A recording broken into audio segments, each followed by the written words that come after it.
Estimada comunidade de Cristo, nós temos para a pregação deste 19º domingo após Pentecostes, da carta de Tiago, do capítulo 5, o versículo 13 até o versículo 20.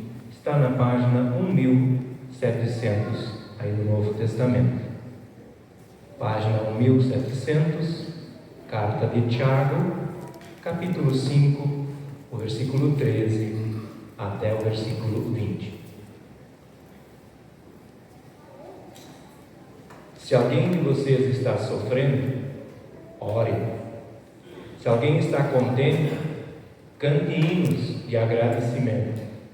Se algum de vocês estiver doente, que chame os presbíteros da igreja, para que façam orações e ponham azeite na cabeça desta pessoa em nome do Senhor. Essa oração, feita com fé, salvará a pessoa doente. O Senhor lhe dará saúde e perdoará os pecados que tiver cometido. Portanto, confessem os seus pecados uns aos outros e façam oração uns pelos outros, para que vocês sejam curados. A oração de uma pessoa obediente a Deus tem muito poder. O profeta Elias era um ser humano como nós. Ele orou com fervor para que não chovesse, e durante 3 anos e meio não choveu sobre a terra. Depois orou outra vez, então choveu, e a terra deu a sua colheita. Meus irmãos, se algum de vocês se desviar da verdade e outro fizer voltar para o bom caminho, lembrem-se disto: quem fizer um pecador voltar do seu mau caminho salvará da morte esta pessoa, este pecador, e fará com que muitos pecados sejam perdoados. Estimada comunidade do Senhor, que a graça e a paz do Pai, do Filho e do Espírito Santo esteja com vocês e comigo. Amém.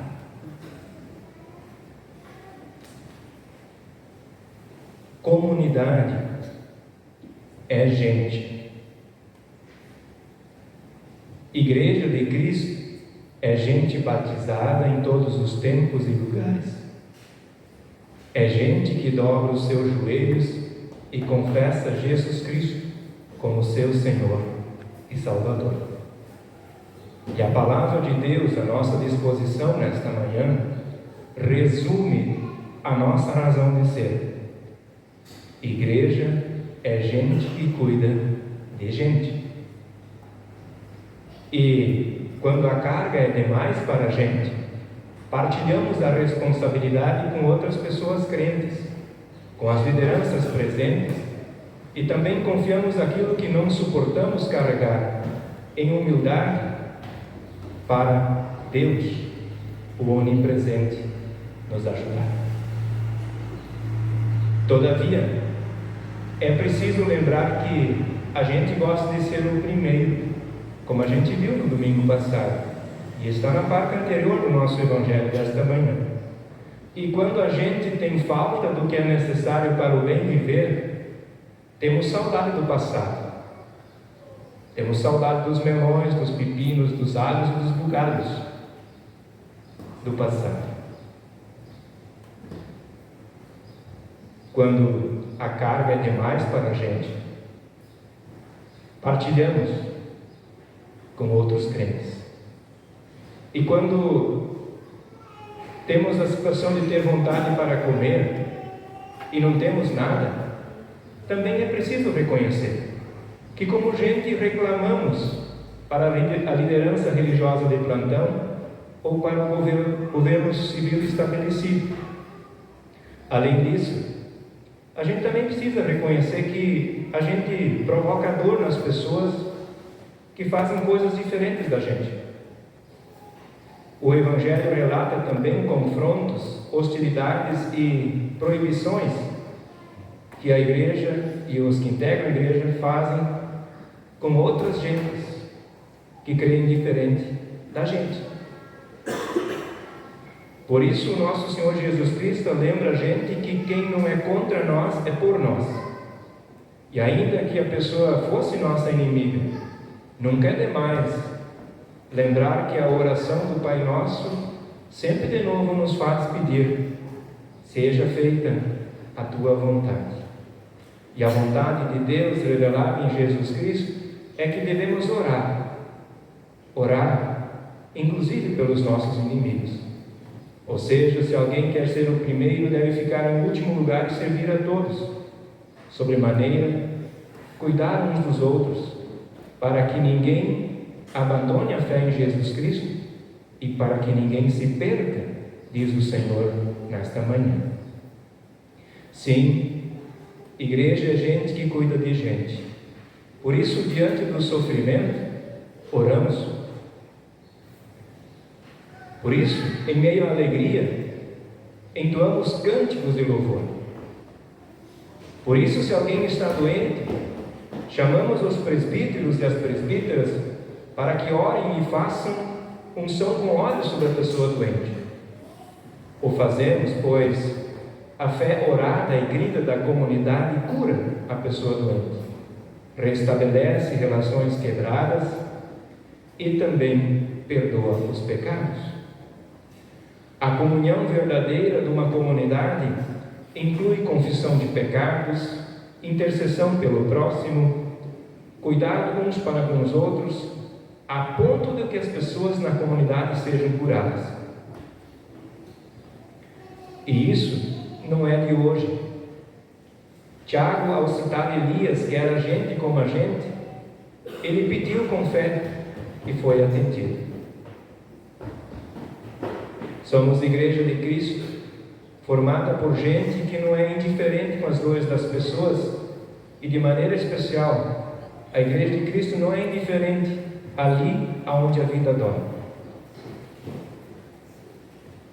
A Igreja e suas lideranças ouvem o choro das famílias, famílias que cada um à porta da sua tenda clama, pedindo por ajuda para as lideranças estabelecidas e para que alguém também interceda por elas junto ao Todo-Poderoso. Amada comunidade, choramos juntos, mas não nos conformamos com aquilo que a gente vê e ouve neste século que nós estamos vivendo. Não nos conformamos com o que vimos. Comunidade se empenha pela mudança ali aonde a vida dói. Comunidade cristã se empenha em trazer para o caminho de Deus a pessoa que se desviou da verdade. Todavia, não podemos esquecer de ir também a Deus em oração, porque como comunidade temos situações que nós também não conseguimos resolver e precisamos levar e confiar a Deus em oração, tal qual Moisés o fez. O fazemos crentes de que Deus ouve e atende as nossas orações e as orações das lideranças que choram junto com o povo da comunidade e com as pessoas que estão numa situação de vulnerabilidade, numa situação de choro, numa situação de desespero, numa situação de sentir-se desamparado na hora da morte de um familiar, por exemplo. Nós somos Igreja de Cristo em São Leopoldo, no Brasil e no mundo. E a gente não pode ser indiferente, pois em nossa comunidade, em nossa sociedade, tem gente que sofre. Sim, tem gente que está sofrendo nesse momento. Tem gente que está doente. Tem povo que vive amargurado. Tem pessoas vivendo no pecado. Tem gente lutando, lutas muito pesadas para a sua própria vida. Tem gente que luta diariamente, mas as coisas saem errado em sua vida. E diante disso, estimados irmãos e irmãs, igreja formada de gente que dobra o seu joelho e confessa Jesus Cristo como Senhor, não pode ficar parada, como se não fosse com a gente. É preciso reagir. É preciso com outras pessoas se unir, porque quem não é contra nós é a favor de nós. É preciso se organizar, conversar com outros cristãos e cristãs à nossa volta, pois quem não é contra nós é por nós, e unidos e irmanados colocar-se à disposição de Deus para realizar a sua missão de vida e salvação. Que nós possamos fazê-lo com muita fé, com muita dedicação, sem esquecer a oração. E que o Trino Deus atenda às nossas demandas e às nossas necessidades. E que nós, como comunidade, não nos conformemos com as situações que estão aí, que a gente se comprometa de educar os pequenos na fé, junto com o pai e a mãe, padrinhos e madrinhas, porque a vontade de Jesus revelada é de que Ele não fica feliz quando alguém se perde e quando alguém se desvia do bom caminho. Que Deus ouça a nossa oração e nos mantenha como Igreja de Cristo, gente que cuida de gente, cuidando uns dos outros, intercedendo uns dos outros, a ponto da gente poder também ter vida digna e a certeza de que Deus, através de nós, tem missão importante de cuidar e também de salvar. Façamos isso com muita fé e com muita oração.